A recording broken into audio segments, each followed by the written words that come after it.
আসসালামু আলাইকুম ওয়া রাহমাতুল্লাহি ওয়া বারাকাতুহু। নাহমাদুহু ওয়া নুসাল্লি ওয়া নুসাল্লিমু আলা রাসূলিহিল কারীম ওয়া আলা আলিহি ওয়া আসহাবিহি আজমাইন, আম্মা বা'দ। প্রশ্ন: হজ জীবনে কতবার ফরজ? উত্তর: হজ জীবনে একবার ফরজ। কোনো ব্যক্তির উপর যদি হজ ফরজ হয়, অর্থাৎ কোনো ব্যক্তি যদি সামর্থ্যবান হয়, তার মধ্যে হজের সকল শর্তগুলি পাওয়া যায়, তাহলে জীবনে একবার তার জন্য হজ করা ফরজ। আর একবারের পরে বাকি সে যতবার করবে সেটা নফল হিসেবে আদায় হবে। দলিল: যেমন সহিহ মুসলিম শরীফের একটি সহিহ হাদিস, হাদিস নাম্বার 3148 নম্বর হাদিস। এখানে হাদিস আসছে,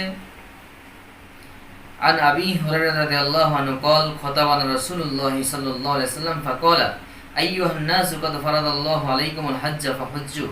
রাসূল পাক সাল্লাল্লাহু আলাইহি ওয়াসাল্লাম ইরশাদ করেন যে, হে মানুষ সকল, তোমাদের উপর হজকে ফরজ করা হয়েছে, অতএব তোমরা হজ করো। তখন ফাকাল রাজুলুন আকুল্লা আমিন ইয়া রাসূলুল্লাহ, হজ কি প্রতি বছর ফরজ? ফাসাকাতা, রাসূল সাল্লাল্লাহু চুপ থাকলেন। হাত্তা ক্বালা হা সালাসান, ব্যক্তিটি এই কথা তিনবার জিজ্ঞাসা করলেন। ফাকাল রাসূলুল্লাহ সাল্লাল্লাহু আলাইহি ওয়াসাল্লাম, অথবা রাসূল সাল্লাল্লাহু আলাইহি ওয়াসাল্লাম তৃতীয়বার জিজ্ঞাসা করার পর বললেন, লাউ কুলতু নাম লাওয়াজাবাত, যদি আমি নাম বলতাম, হা বলতাম, তাহলে প্রতি বছর হজ করা ফরজ হয়ে যেত। ওয়ালামাস্তাতাতুম, তবে তোমরা সেটা করতে সক্ষম হতে না। সুম্মা ক্বালা, অথবা নবীজি বললেন, জারুনি মা তারাকতুকুম, আমি তোমাদেরকে যে ব্যাপারে ছেড়ে দিই তোমরা আমাকে সেই ব্যাপারে ছেড়ে দিও, জিজ্ঞাসা করো না। ফা ইন্নামা হালাকা মান কানা ক্বাবলাকুম বিকাসরাতি সুআলিহিম, কারণ তোমাদের পূর্ববর্তী লোকরা অধিক প্রশ্নের কারণে ধ্বংস হয়েছে। ওয়াইখতিলাফিহিম আলা আমবিয়াইহিম, এবং নবীদের সাথে বেশি বেশি বিতর্ক করার কারণে, নবীদের সাথে বেশি বেশি ইখতিলাফ করার কারণে ধ্বংস হয়েছে। ফাইজা আমারতুকুম বিশাইইন ফাতু মিনহু মাস্তাতাতুম, যখন আমি তোমাদেরকে কোনো বিষয়ে আদেশ করি তখন তোমাদের সামর্থ্য অনুযায়ী তোমরা সেটা আমল করো। ওয়াইজা নাহাইতুকুম আন শাইইন ফাদাউহু, আর যখন আমি তোমাদেরকে কোনো বিষয়ে ছেড়ে দেই, নিষেধ করি, তখন তোমরা সেই বিষয়টি ছেড়ে দাও। তো হাদিস থেকে বোঝা গেল হজ জীবনে একবার ফরজ। এবং আরেকটি হাদিস জামে তিরমিজি, হাদিস নাম্বার 814, এখানে আসছে,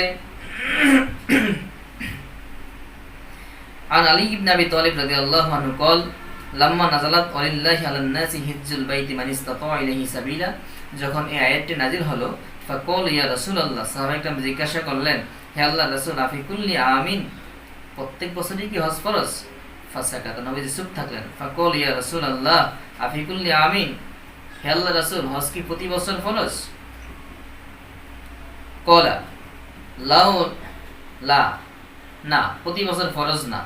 ওয়ালাউ কুলতু নাম, তবে আমি যদি বলতাম হ্যাঁ, তাহলে লাওয়াজাবাত, প্রতি বছর ফরজ হয়ে যেত।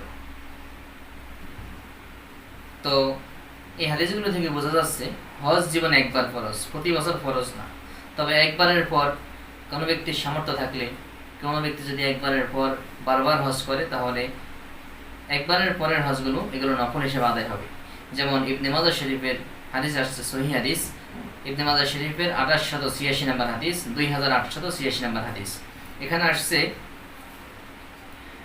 আন ইবনে আব্বাসিন আন্নাল আকরা ইবনে হাবিস সাআলান নবী সাল্লাল্লাহু আলাইহি ওয়াসাল্লাম, হযরত ইবনে আব্বাস রাদিয়াল্লাহু তাআলা থেকে বর্ণিত, হযরত আকরা ইবনে হাবিস রাসূলুল্লাহ সাল্লাল্লাহু আলাইহি ওয়াসাল্লামকে জিজ্ঞাসা করলেন, ফাকালা, তিনি বললেন, ইয়া রাসূলুল্লাহ, হে আল্লাহর রাসূল, আল হাজ্জু ফি কুল্লি সানাতিন আও মাররাতান ওয়াহিদাতান, হজ কি প্রতি বছর ফরজ না এক বছর প্রথমবার?